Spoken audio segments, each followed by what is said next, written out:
Good morning. So this is my midweek scruff. Got to talking too much this morning and didn't shave. So forgive my rough look. Not that I ever look pretty. This is what my wife gets to wake up to every morning. Actually, when I wake up, I'm like, Anyway, that's not what I was going to talk about. You get me a little distracted and I start talking about myself. Anyways, I'm on my way to work this morning, and yesterday, I started thinking about something that, I did a lot as a youngster, and now when it's done to me, it aggravates the heck out of me. And I've found out that I don't have near the patience for it as a lot of the people that I did it to. So, what I'm talking about is when I was young man, I had the constant desire to be validated. I was always seeking somebody else's approval. I don't think I wasn't aware of what I was doing at the time. I had a need inside of me to seek approval from other people.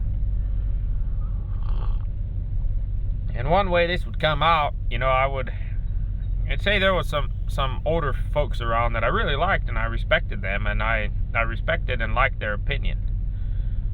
But I wanted to know what they knew, but I had such a habit of, I'd ask them a question about something, and they would start to teach.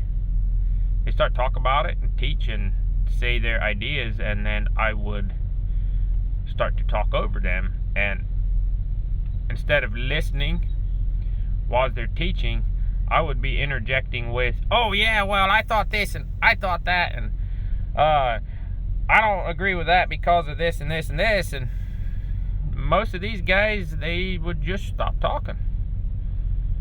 And I just didn't catch on, and I'd just talk, and I'd talk even more, and I'd talk even more, and I'd keep going, and then I'd try to engage them again by asking them a few more questions and stuff, and they'd just either ignore me or give me a really short answer.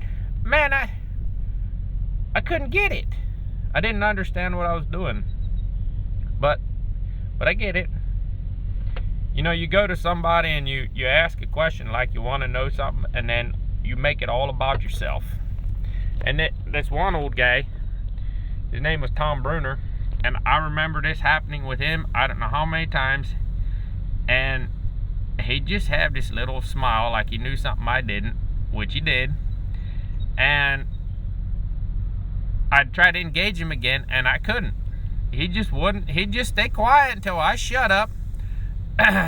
Well, and he'd change the subject, and maybe after a long uncomfortable silence, for me, I don't think he was uncomfortable, he might start talking about something completely different. It took me years to figure out that when a teacher is teaching, shut up! Listen to what they've got to say. It doesn't matter what you think, you ask for their opinion. So have the decency and courtesy to listen until they're done talking. Now, you can ask a few questions as long as they're leading and engaging with what he's talking about. But mostly, you gotta keep your mouth shut with certain type of teacher and let them talk. And ask insightful questions when they're done talking to lead them into more talk.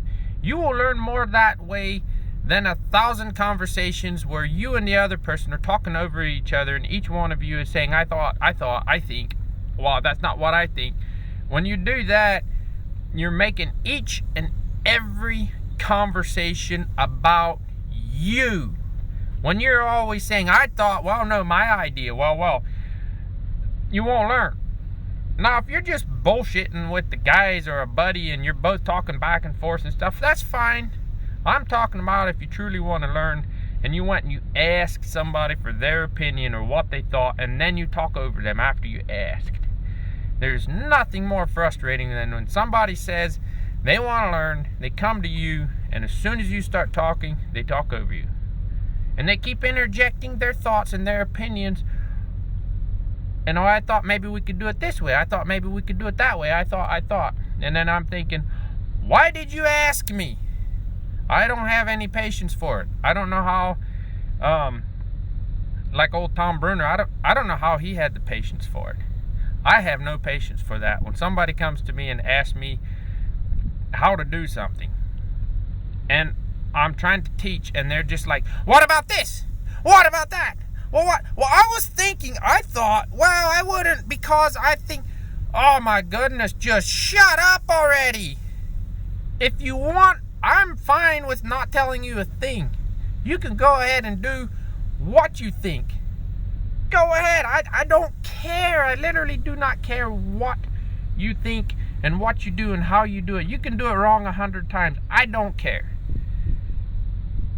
But if you ask me how to do it, and then you want to talk over and prove how smart you are, just shut up and listen. Believe me, you get to some of these old guys, and you learn the art of listening. You ask a few questions and let them talk. You will learn so much from so many people. Even if you don't agree with what they're saying, you don't need to pop up every time and tell them you don't agree with them. You just need to respectfully listen, and you will be amazed how many lessons you can learn from people that have lived a lot of life, way more than you, and maybe they live in a way, even some people, you don't really like how they do things, or you don't like their manner, you don't like their personality maybe even. But if you take the time to sit down and listen to a person speak about their life experiences, you can learn a lot.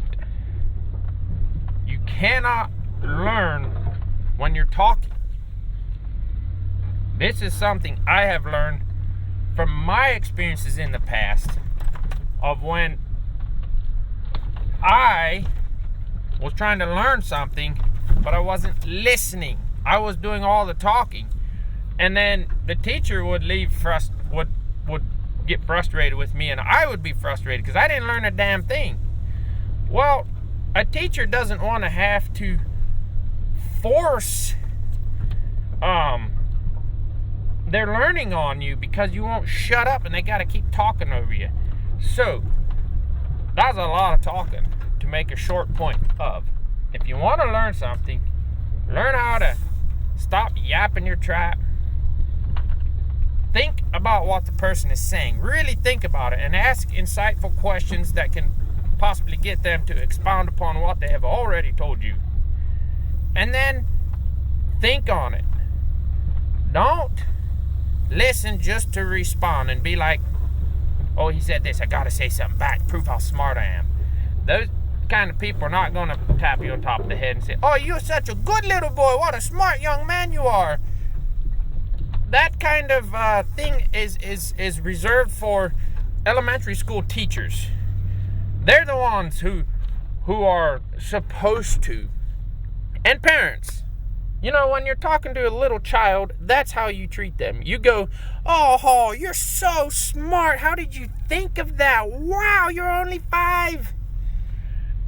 But when you're 25 and you're still seeking validation, there would be something really wrong with a 30-year-old or a 40-year-old or a 60-year-old dude being like, oh, you're so smart. How did you figure that out on your own? And as a grown man, do you want to be talked to like that? No, you don't. So have a little self-respect. And listen, y'all have a great day.